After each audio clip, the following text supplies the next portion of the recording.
falar de Fórmula 1, processo aí contra a família Wolff subiu no telhado, não vai acontecer nada. Foi tapetão, Luiz? A máfia voltou? Travou. A máfia travou ele lá. Travou.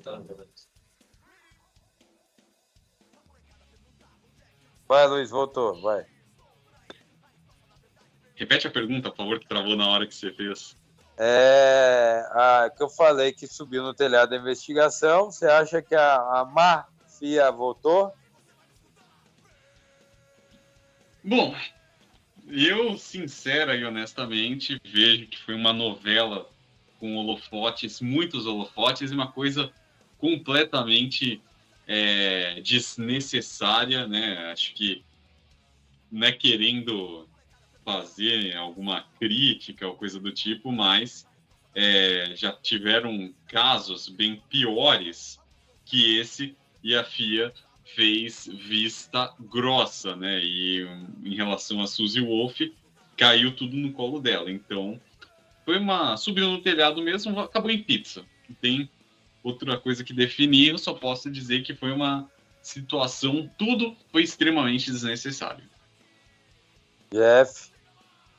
Eu vou sair um pouco necessariamente da treta, eu vou falar um pouco mais da questão que fica claro a rixa, né, ou racha entre a FIA e a Fórmula 1 em si.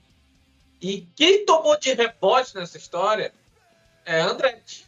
Porque a Andretti, ela tá ligada à FIA, né? Ela tá colada com a galera da FIA. A Fórmula 1, o que é uma imbecilidade completa, ela não quer o nome Andretti, né, participando. Não é o nome Andretti. Isso daí eu levanto uma lebre aqui. Vai. Tudo que se fala do Andretti, o Andretti não é um puta cara assim, não. Ele pode ter sido um puta piloto, a equipe dele ter grandes pilotos que venceram campeonatos, mas o Tony, de última hora, o cara botou ele para fora, arrumou confusão com o Christian Fittipaldi. É um cara que, assim, é um bom piloto na Indy, na época dele foi top, mas é aquele cara que eles têm medo dele não jogar com o time Fórmula 1, entendeu? Ele ser um cara que veja só o rabo dele, e hoje a FOM, a Liberty Media, junto com as equipes, não querem isso, né, Jeff? Não, mas você consegue... Entenda, para mim eu tô olhando business, né? Primeiro de tudo, você tem a Andretti, ela mudou recentemente, deixou de ser Andretti Group, virou Andretti Global. Do lado de business, você tem a marca Andretti, estou falando nem do Michael nem do Mário, estou falando da marca Andretti, que é forte, e você tem a grana, pô. Eles têm grana, e não é que eles vão entrar na brincadeira sozinhos. Na teoria, eles vão vir com a Chevrolet, com a GM, com a Cadillac.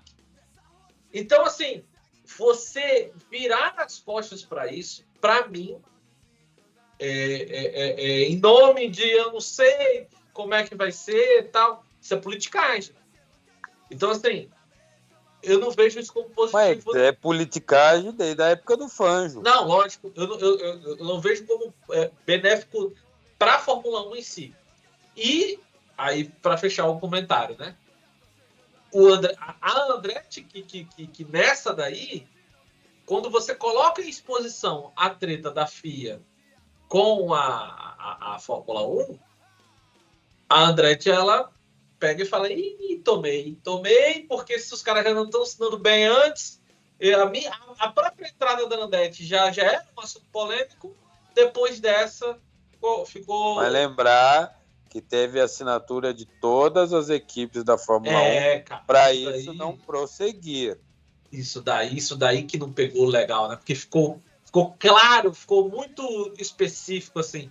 Agora, novamente, o Luiz é um grande conhecedor da história da Fórmula 1, o Pedrão, então, nem se fala, né?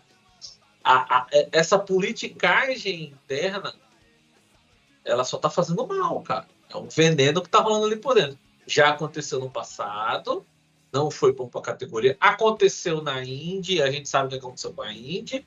Então, assim, sempre vai ter politicagem na Fórmula 1. Só que isso tá exagerado, cara. E pode dar ruim. Lógico, não dizer que a Fórmula 1 vai acabar nem nada, não. Mas você ficar com essa estreitinha não é legal, cara. Lembrando que a Fórmula 1 está sendo reformulada nas partes sociais, de redes sociais novamente. Algumas coisas estão sendo refeitas.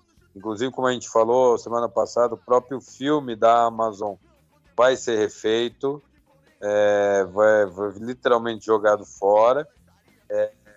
Por quê? Porque eles querem uma visão mais diferenciada para atrair novos públicos. O problema é que vão falar assim, Pedro, mas teve lotação máxima na maioria dos autódromos. Sim, teve. O que aconteceu é que o boom parou de crescer. E a Fórmula 1 não quer parar de crescer em público. E não está errada. Não vou levantar essa... não. Aquilo é um negócio. Antes de qualquer coisa, aquilo para o pessoal da Liberty Media é um negócio. Sim. Então... E Pedrão, vou lançar até um questionamento para você e para o Luiz e para quem está assistindo. Eu vejo como a gente curte outras categorias, e eu falei até que bastante aqui, né? Categorias que tinham crescimento, categorias que estão relevantes e tal. Eu acho que a Fórmula 1 tinha que se tornar mais humana. Essa história do Olimpo, o ápice da automobilismo, isso é legal. Só que, ao mesmo tempo, isso afasta as pessoas. Quando ela foi para perto das pessoas, veio mais gente. Quando ela fica muito distante, e aí você tem treta interna, você tem equipe querendo entrar e não deixam. Aí vem a Red Bull e ganha fácil, e não é que ganha com os dois pilotos, como era na Mercedes, que o Bottas ainda aparecia de vez em quando. Tal. É um cara só, que não dá chance para ninguém. Então, assim, isso é ruim, cara. Isso é ruim. É legal pro Verstappen, mas é ruim, cara. É ruim.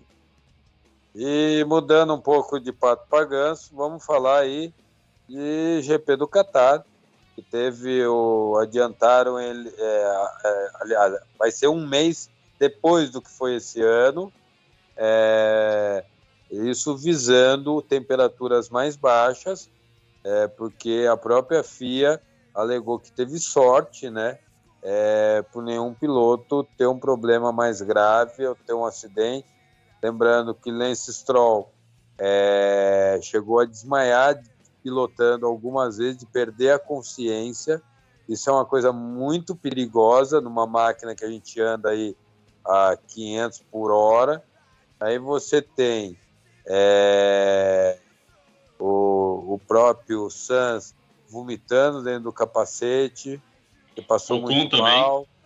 O Sargent parou porque ele falou, eu tô fora porque eu vou... E teve pilotos tendo taquicardia, entre outras coisas.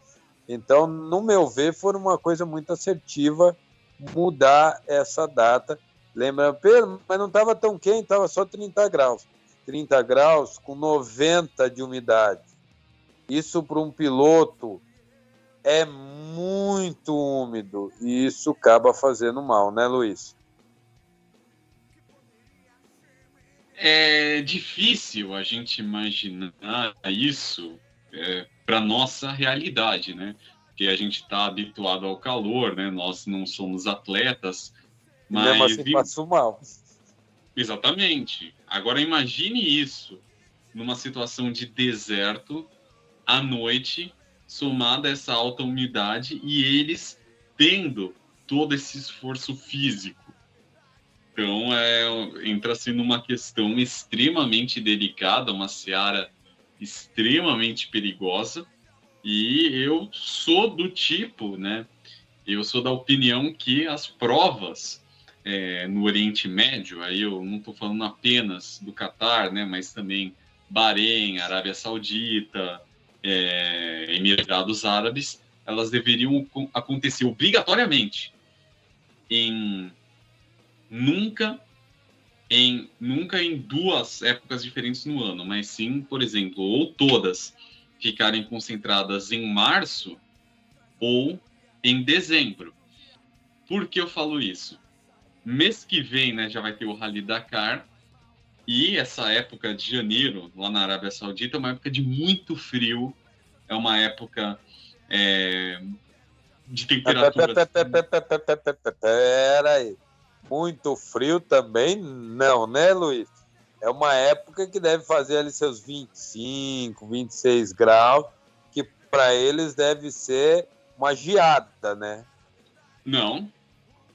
Se você pegar as regiões onde rola o Rally Dakar, você vê temperaturas na casa dos 10, 15 graus. Então... De dia isso, de noite até concordo. De dia. No deserto, até no inverno, você vê que cortar a árvore está fazendo diferença. De dia, sim. E são épocas até, em algumas regiões da Arábia Saudita,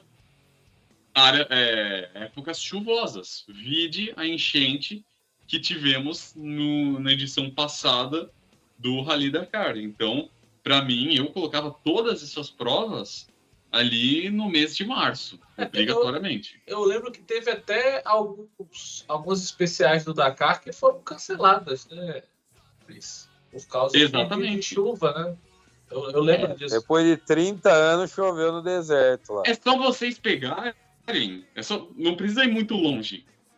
Dê uma olhada na partida que aconteceu hoje do Mundial entre Al Ittihad e Auckland City, que o Al Ittihad pode ser um dos postulantes aí a enfrentar o Fluminense nas semifinais. Isso.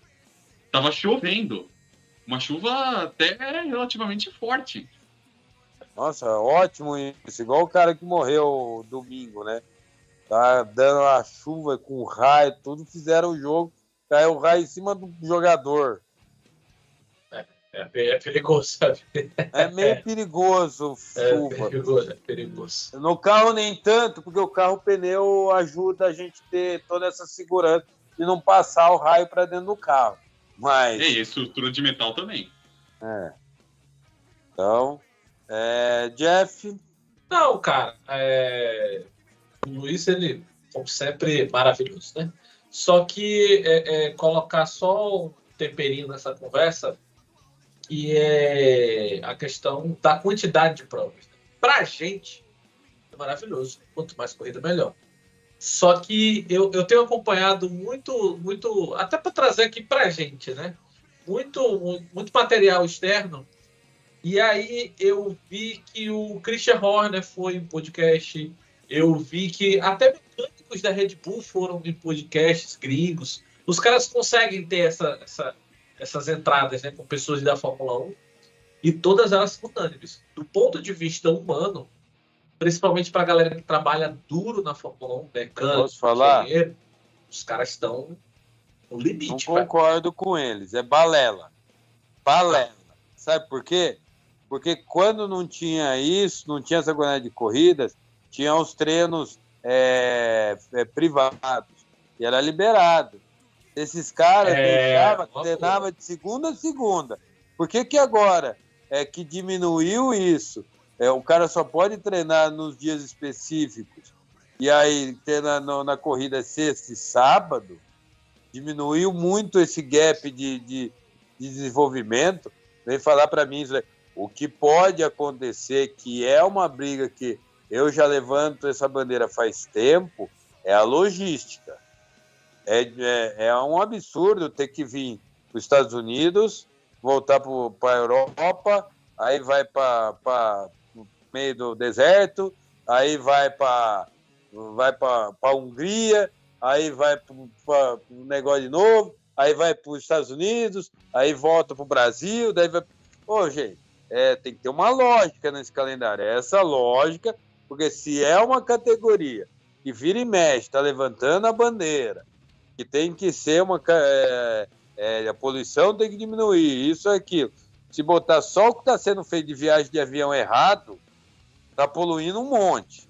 Então tem coisa errada aí nessa história. A quantidade em si eu acho que não é o problema, mas sim a logística e a entrega desse calendário a tempo hábil, coisa que não aconteceu nos últimos anos, e algumas equipes em alguns lugares do mundo tiveram que alugar trailers para os mecânicos ficarem, porque não tinha hotel, porque a logística ferrou o hotel das equipes. Isso eu entendo que é um puta agravante. O que eu vi, o que eu peguei, assim, novamente, para mim, quanto mais corrida, melhor. Né? Não tem muito mistério quanto a isso. Mas o que eu vi os caras falando é o tempo que eles passam longe de casa.